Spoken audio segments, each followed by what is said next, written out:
Bismillahirrahmanirrahim. Assalamualaikum warahmatullahi wabarakatuh. Alhamdulillahirabbil alamin wa bihi nasta'inu ala umuri dunya waddin. Wassalatu wassalamu ala asyrafil anbiya'i wal mursalin wa ala alihi wa ashabihi ajmain, amma ba'du. Alhamdulillah, pada kesempatan kali ini saya kembali ingin menyampaikan ringkasan tafsir surah Al-Hadid, ya. yakni surat Al-Hadid ini adalah akhir dari juz ke-27. Setelah surat Al-Hadid ini insya Allah kita akan melanjutkan ke juz 26, ya. Sebelum ke surat Al-Hadid, ya, sebagai surat selanjutnya setelah surat Al-Waqiah, sedikit saya ingin menyampaikan kaitan antara surah Al-Hadid dengan surah Al-Waqiah. Di akhir penghujung surah Al-Waqiah, di situ disebutkan tentang ayat yang mengandung arti tasbih, fasabbih bismi rabbikal azim. Maka bertasbihlah dengan menyebut nama Tuhanmu yang maha agung. Surat Al-Waqiah secara kesimpulan disebutkan bahwa setelah kejadian hari kiamat, manusia akan terbagi menjadi 3 kelompok. Di awal sudah disebutkan kelompok pertama yang disebut Maimanah atau golongan kanan, yang kedua golongan kiri, dan yang ketiganya Al-Muqarrabun. Kemudian juga di dalam surat Al-Waqiah disebutkan perbedaan antara surga golongan Al-Muqarrabun dengan golongan kanan. Di situ dibedakan bagaimana fasilitas masing-masing penghuni surga yang mendiami Al-Muqarrabun, yang mendiami surga Al-Muqarrabun dan surga golongan kanan. Kemudian selanjutnya yaitu golongan kiri. Golongan kiri ini sudah jelas mereka adalah orang-orang yang akan menjadi penghuni neraka, ya. Di penghujung ayat atau surah Al-Waqiah ini juga Allah mengulang, terutama di ayat yang ke-88-nya yaitu sampai ayat 96. Fa amma in kana minal muqarrabin farauhu wa raihanu wa jannatu na'im wa amma in kana min ashabil yamin fasalamu laka min ashabil yamin wa amma in kana minal mukadzibin adh-dhallin fanuzulun min hamim wa tasliyatu jahim inna hadza lahuwal haqqul yaqin fasabbih bismi rabbikal azim. Allah mengulang tentang kondisi golongan kanan, orang-orang al-muqarrabin, dan juga orang-orang yang akan menjadi penghuni atau golongan kiri, ya. Di penghujung surat Allah ditutup dengan tasbih, fasabbih bismi rabbikal azim. Nah, lalu ya surat selanjutnya yaitu surat Al-Hadid ini diawali juga dengan kalimat tasbih. Ini yang menjadi kaitannya antara surat Al-Hadid dengan Al-Waqiah, ya. Jadi Al-Waqiah ditutup dengan tasbih, sementara Al-Hadid diawali dengan kalimat tasbih. Cuman beda bentuk kata kerjanya. Kalau di surat Al-Waqiah bentuknya adalah fi'il amar, perintah, fasabbih. Sementara kalau di surat Al-Hadid, awal surat Al-Hadid adalah sabbaha, yaitu bentuk fi'il madhi, telah bertasbih. Al-Hadid merupakan salah satu surat golongan surat Al-Musabbihat. Kata Rasul, ya, ada 7 surat yang termasuk golongan surat-surat musabbihat. Musabbihat itu artinya surat-surat yang diawali dengan kalimat tasbih. Ada 7 surat, ya. Surat apa aja itu? Ya. Ada yang diawali dengan kalimat tasbih dalam bentuk fi'il madhi, 3 surat. 1 ya surat Al-Hadid ini. Ya, sabbaha lillahi. Ya, telah bertasbih kepada Allah. Yang kedua, surat As-Saff. As-Saff, ya, juga diawali dengan kalimat tasbih, sabbaha lillah. Gitu ya, telah bertasbih kepada Allah. Kemudian yang ketiganya surat Al-Hasyr, ya. Itu juga diawali dengan kalimat tasbih, sabbaha lillahi. Telah bertasbih kepada Allah. Itu 3 surat diawali dengan tasbih dalam bentuk fi'il madhi. Kemudian ada 2 surat yang diawali dengan fi'il mudhari. Kalimat tasbihnya menggunakan yusabbihu, ya. Akan terus bertasbih ma fis samawati wal ard. Apa yang ada di langit dan apa yang ada di bumi. Ya.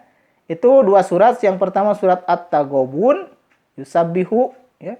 Yang kedua surat Al-Jumu'ah. Yusabbihu juga akan bertasbih, ya. Akan bertasbih kepada Allah yang semua yang ada di langit dan yang ada di bumi. At-Taghabun dan Al-Jumu'ah. Ditambah tadi dengan 3 jadi 5. Kemudian ada lagi yang 1 surat dengan bentuk tasbih, ya, tapi dalam bentuk kalimat masdar, yaitu dalam surat Bani Israil atau Al-Isra. Ya subhanalladzi asra bi abdihi laila minal masjidil haram ilal masjidil aqsal ladzi barakna hauliyahu linuriyahu min ayatina innahu huwas samiul basir. Itu dengan menggunakan kalimat bentuk masdar, subhana. Nah, itu kalimat tasbih juga, subhana. Ya, itu yang keenam. Dan yang terakhir, yang ketujuh adalah surat Al-A'la.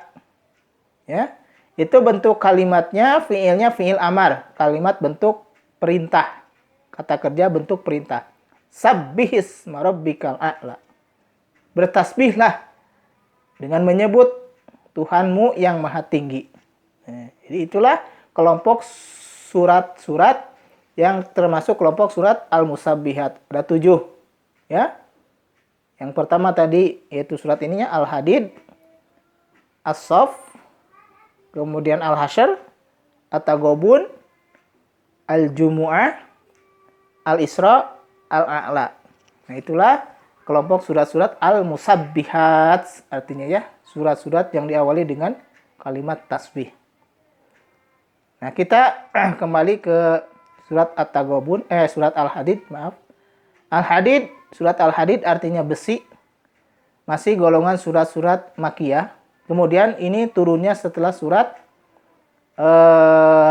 Al-Zalzalah. Setelah idza zulzilatil ardu zilzalaha. Nah, itu setelah itu kemudian ke Al-Hadid. Ya, berdasarkan tertib turunnya surat-surat Al-Qur'an. Apa isi kandungan surat Al-Hadid ini? Ya. Yang pertama ini menjelaskan tentang setelah bertasbih, ya. Sabbahalillahi ma fis samawati wal ar wa huwal azizul hakim. Lahu mulku samawati wal ar yuhyi wa yumit wa huwa ala kulli syai'in qadir. Huwal awwalu wal akhiru wal dhahiru wal batin wa huwa bikulli syai'in alim.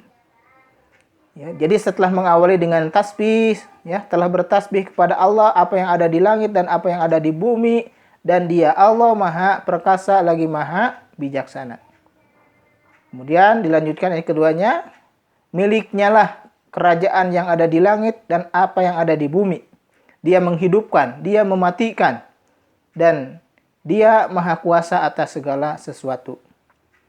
Kemudian ayat ketiganya, huwal awwalu, dialah yang pertama, wal akhiru, dan dia yang terakhir, wal dhahiru, dan dia yang nampak, wal batin, dan dia yang tersembunyi, wa huwa bikulli syai'in alim, dan dia Maha mengetahui atas segala sesuatu.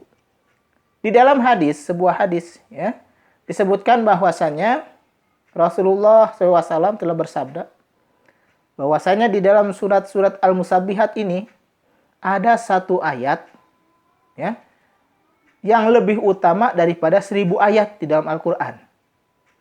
Dan beliau mengatakan bahwa ayat itu adalah ayat ketiga dari surah Al-Hadid, yang berbunyi huwal awwalu wal akhiru wadh-dhahiru wal batin wa huwa bikulli syai'in alim. Ayat itu, kata Nabi, itu lebih utama dibandingkan dengan 1000 ayat yang lainnya.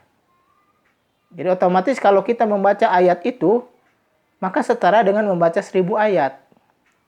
Ya, ayat ketiga surah Al-Hadid. Huwal awwalu wal akhiru wal dhahiru wal batin wa huwa bikulli syai'in alim. Yaitu dalam sebuah hadis, yaitu dalam surah-surah Al-Musabbihat ada satu ayat yang lebih utama daripada 1000 ayat. Dan ayat yang dimaksud adalah ayat ketiga dari surah Al-Hadid. Nah, kemudian selanjutnya juga Allah masih menyebutkan tentang sifat-sifat Allah, ya. Segala sifat Allah yang Allah miliki. Huwallazi khalaqas samawati wal ardh fi sittati ayyam. Dialah yang telah menciptakan langit dan bumi, ya, dalam 6 masa. 6 hari. Ya, hari di sini bukan hari menurut penghitungan hari yang kita alami dari pagi sampai petang gitu, 1 hari, bukan itu yang dimaksud di dalam ayat ini. 6 hari gitu ya. Berarti kalau 6 hari berarti identik dengan 1 minggu. Kalau kita itu begitu pasti pikirannya. Tapi yang dimaksud 6 sitati ayam adalah 6 proses, ya. Proses penciptaan langit dan bumi itu mengalami 6 tahap, ya. Ini yang dimaksud dengan 6 hari di sini, bukan hari menurut perhitungan kita dari pagi sampai petang gitu, bukan, ya.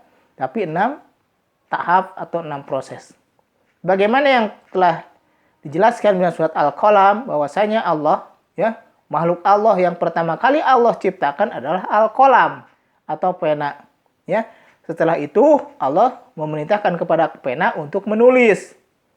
Jadi yang pertama diciptakan oleh Allah itu pena atau kalam. Setelah itu Allah memerintahkan kepada kalam itu untuk menulis segala apa yang Allah mau ciptakan.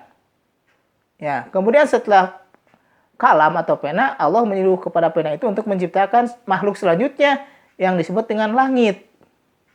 Ya, langit, kemudian beserta isinya, beserta benda-benda langitnya, tata surya, ada bintang-bintang, ada meteor, ada bulan, ada matahari. Nah, itu diciptakan. Nah, kemudian setelah itu Allah menciptakan bumi. Ya, menciptakan bumi beserta isinya. Ada tanahnya, ada airnya, ada pohonnya, ada tumbuh-tumbuhan, ada hewan. Ya, ada air dan sebagainya. Apa yang ada di dalam bumi. Ya, kemudian makhluk-makhluk yang akan tinggal di bumi. Demikian juga dengan langit, makhluk-makhluk yang akan tinggal di langit, yaitu para malaikat. Ya, setelah Allah ciptakan makhluk langit, kemudian Allah mau menjadikan yaitu makhluk-makhluk yang akan tinggal di langit, yaitu para malaikat. Makanya disebutkan fasawahunna sab'a samawat, ya. Lalu Allah telah menciptakan 7 lapis langit, lalu menyempurnakannya. Menyempurnakan di sini adalah setelah langitnya tercipta, kemudian benda-benda langitnya Allah ciptakan. Dari mulai bintang, planet, kemudian matahari, ya, bulan dan lain sebagainya, benda langit Allah ciptakan. Kemudian Allah menciptakan makhluknya, yaitu malaikat yang berdiam di langit. Nah, setelah itu adalah bumi Allah ciptakan. Makanya langit selalu disebutkan lebih awal daripada bumi di setiap ayat itu, ya. Khalaqas samawati wal ardi, pasti begitu. Tidak mungkin bumi dulu kemudian langit. Nah, ini mengandung arti bahwasanya Allah menciptakan langit dulu, setelah itu bumi. Kemudian dengan makhluk-makhluk yang akan tinggal di bumi, ya. Seperti binatang, tumbuh-tumbuhan, jin, kemudian juga manusia yang terakhir. Jadi manusia ini adalah makhluk Allah yang terakhir yang Allah ciptakan. Jadi kita dengan binatang, dengan tumbuh-tumbuhan, ini lebih dulu diciptakan oleh Allah daripada manusia. Jadi kita misalnya dengan kambing, dengan ayam, itu lebih tuaan ayam, kambing, ikan, dan sebagainya. Dengan buah-buahan juga sama. Karena sebelum Allah menciptakan manusia, Allah menciptakan bumi beserta isinya. Yang terdiri dari binatang, tumbuh-tumbuhan, hewan, kemudian jin, nah terakhir baru manusia gitu, ya. Prosesnya itu seperti itu. Nah, di sini dijelaskan bahwasanya Allah menciptakan langit dan bumi dalam 6 tahap atau 6 proses gitu ya. Ini mengandung arti bahwasanya kepada makhluknya kalau ingin membuat sesuatu maka harus mengalami proses, tidak sekaligus begitu ya. Ini pelajaran yang bisa diambil dari ayat ini. Bahwasanya Allah saja menciptakan langit dan bumi, walaupun bagi Allah itu bisa kun fayakun, tapi Allah tidak melakukan itu supaya jadi pelajaran bagi makhluknya. Kalau ingin sesuatu, membuat sesuatu, maka harus melalui tahapan atau proses. Ya. Kemarin baru sampai di situ ayatnya, ayat surat Al-Hadid belum selesai. Mudah-mudahan saja video singkat, ringkasan singkat ini bisa memberikan ilmu yang bermanfaat khususnya bagi ibu-ibu yang tidak hadir pada kesempatan kemarin, karena kemarin banyak yang tidak hadir ya. Hanya 3 orang saja yang hadir pada Jumat kemarin, sehingga saya sengaja membuat ringkasan surat Al-Hadid ini walaupun belum selesai satu surat ini, dalam rangka supaya ibu-ibu yang tidak hadir kemarin bisa menyimak ya sampai di mana kajiannya. Insya Allah besok hari Jumat saya akan lanjutkan kembali lanjutan tafsir surah Al-Hadid. Dimohon untuk yang tidak hadir besok bisa hadir kembali ya, supaya bisa lebih jelas, lebih lengkap dan bisa langsung ditanyakan apa yang mau ditanyakan. Billahi fi sabilil haq. Assalamualaikum warahmatullahi wabarakatuh.